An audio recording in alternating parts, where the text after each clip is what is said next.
drew out a timeline of the whole thing. I can put that on the screen. So I'll quickly run through it. Okay. So January 20, just jump in with comments, Andrew. So January 2018, so this is a whole year, no, it's 2 years before the alleged pandemic. China's first maximum security virology lab opens in Wuhan. I think they've got 2 level 4 security labs at the moment in China. I think there's something like 50 worldwide. I've got the number. November 2018, Pirbright Institute Woking issue patent for coronavirus. May 2019, swine fever hits China pig farms, 400 million die. August the 13th, 2019, Operation Crimson Contagion held in Washington, D.C. So this is another one of these mock-up tabletop exercises, which obviously a whole year earlier.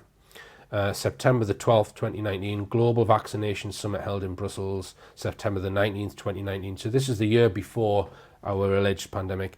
ID 2020 Summit held in New York to promote digital identity. This is something that we're going to come on to. October the 1st, 2019, most recent common ancestor claimed for the RV19 RNA sequence in Wuhan. CV19 RNA sequence. Right. So this is the start of the alleged outbreak. Well, a bit before, just a bit before, yeah. Right, yeah.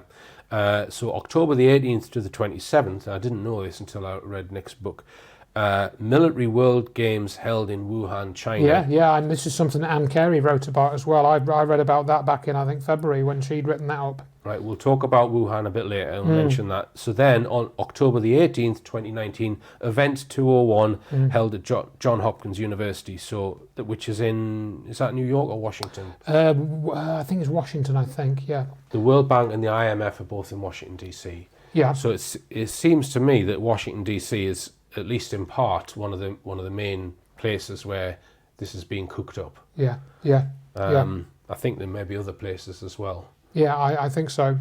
Yeah, and of course it's that I think the Event 201 is the one that most people have heard about, that I've looked into. I've spoken about that a lot when I've been on the streets and stuff. And Bill and Melinda Gates Foundation heavily funded that event and setting up. And the key thing was that it involved a coronavirus, specifically a coronavirus that they named in that. Whereas the other ones, I'm not sure about the earlier ones, or they were just some more generic thing.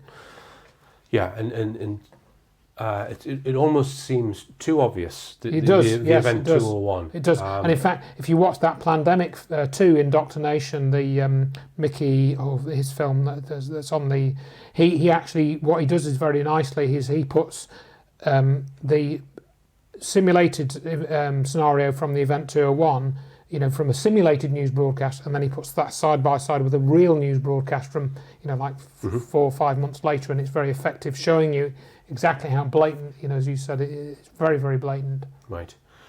I think the purpose, or one of the purposes of Event 201 was to get the recommendations to governments to say, well, if and when it happens, this is what we'd like you to do, or this is what you must do. These are the guidelines, and they needed some sort of public exercise in order to launch those.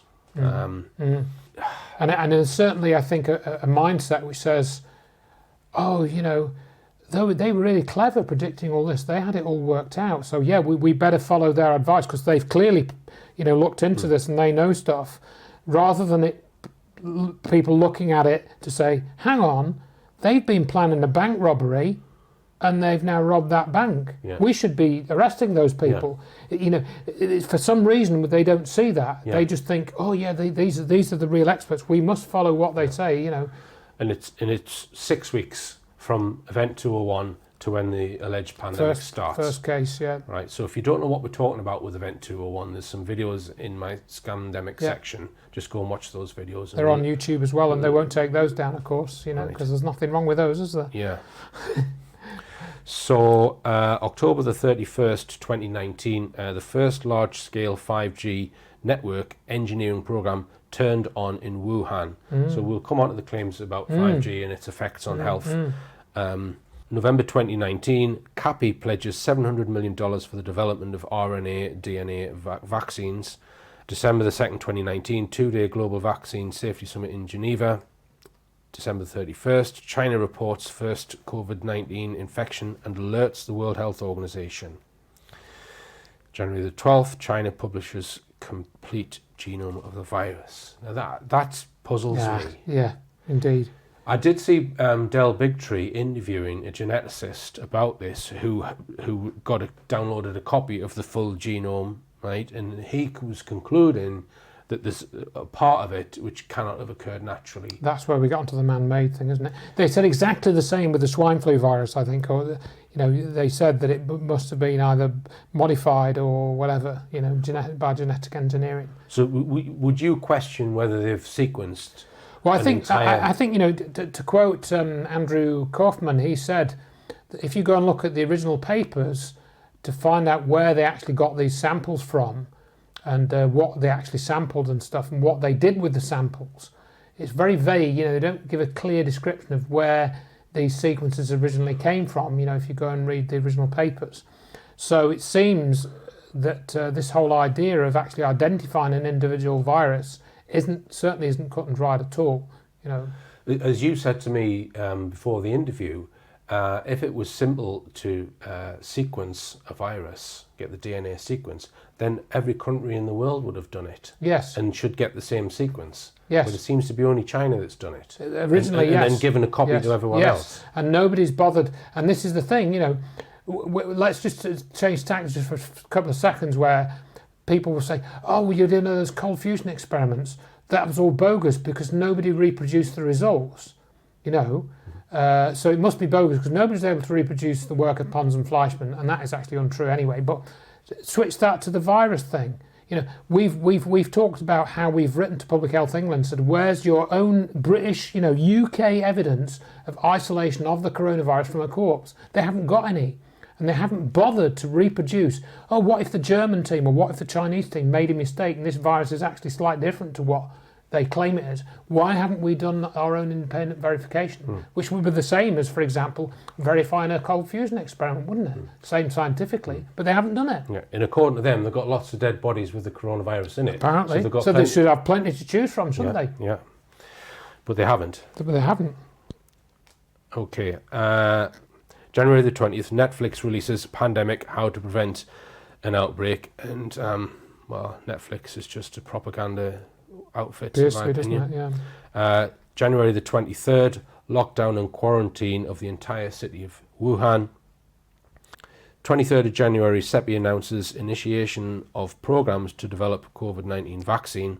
So in January, they're talking about vaccines. And then on the 5th of March, the first alleged British COVID death. 17th of March, Professor Ferguson at Imperial College predicts 500,000 UK COVID deaths. And then on the 17th of March, the French go into lockdown. The 19th of March, status of COVID-19 is no longer considered to be a high consequence infectious disease. I remember there's a lot of people were passing this around at the time. Yeah, that's right. So I was too.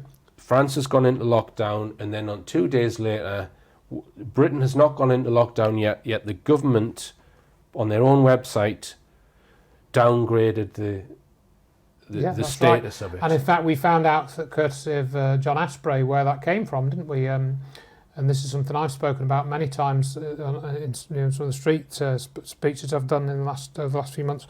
And John Asprey got the letter from the ADCP, which is the ACDP, the Advisory Committee on Dangerous Pathogens, headed up by Tom Evans, and it was actually his group that said to the Public Health England on 13th of March, this isn't a high consequence. They basically said, well, this is just a regular flu. That wasn't their words.